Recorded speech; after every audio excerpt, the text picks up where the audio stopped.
Hello everyone, my name is Claudia Vázquez and welcome to this academic podcast about diversity, inclusion and social justice in Colombian educational context.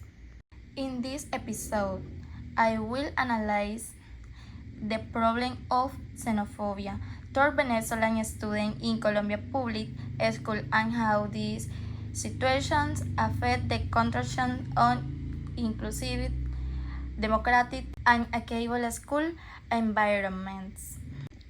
In recent years, Colombia has received millions of Venezuelan migrants due to the economic, political, and social crisis affecting Venezuela.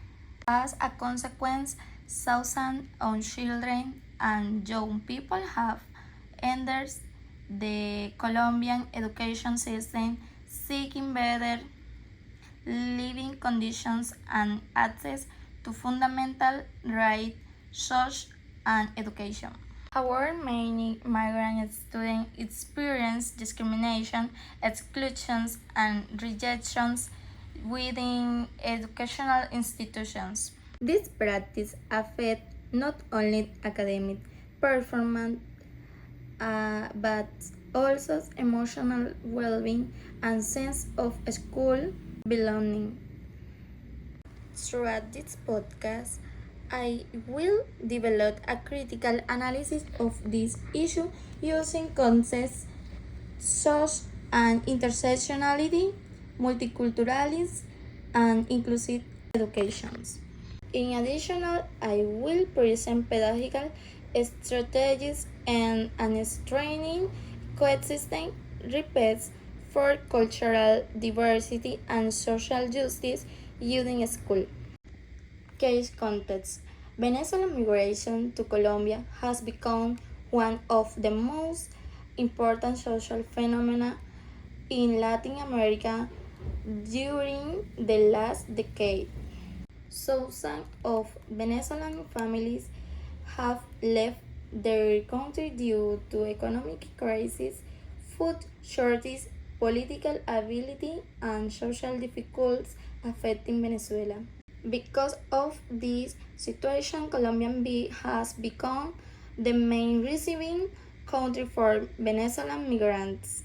This has generated important transformation within the Colombian educational system, especially in public institutions located in urban areas.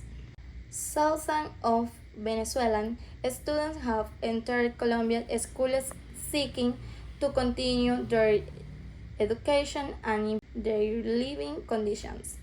Also, access to education is fundamental right. Many migrants students face different forms of discriminations and school exclusions.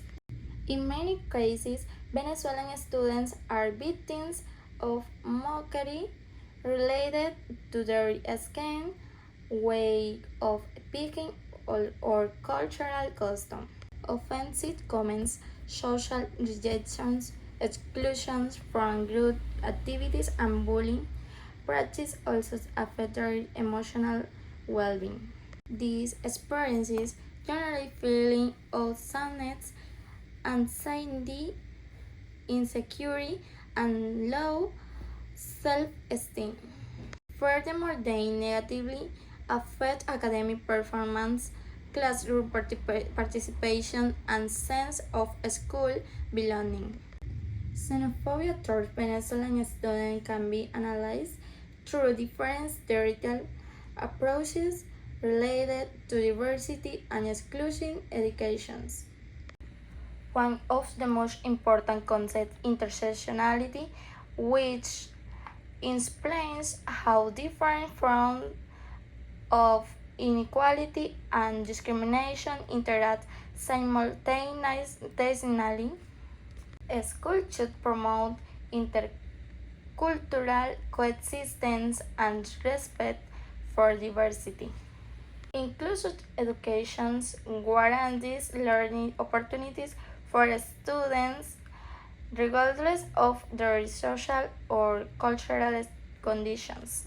Discrimination and exclusion negatively affect emotional well-being and academic development. Pedagogical strategies. The first pedagogical strategies is in cultural dialogue circles. The objective is to promote empathy, respect, and peaceful coexistence among students. Students will participate in debates, reflections, dramatizations, and collaborative activities. The second strategy is multicultural school festival. This activity promotes recognition of cultural diversity through music, art, gastronomy, and traditional expression. These strategies help reduce prejudice and strengthen inclusion in school. In conclusion, xenophobia toward Venezuelan students represents a social and education problem in Colombia. A school must become safe and inclusive spaces where all students feel respected and valued. Teachers play a fundamental role in promoting equality, coexistence, and social justice. Finally, understanding diversity as an opportunity for learning and help build more equitable educational environments. Thank you very much.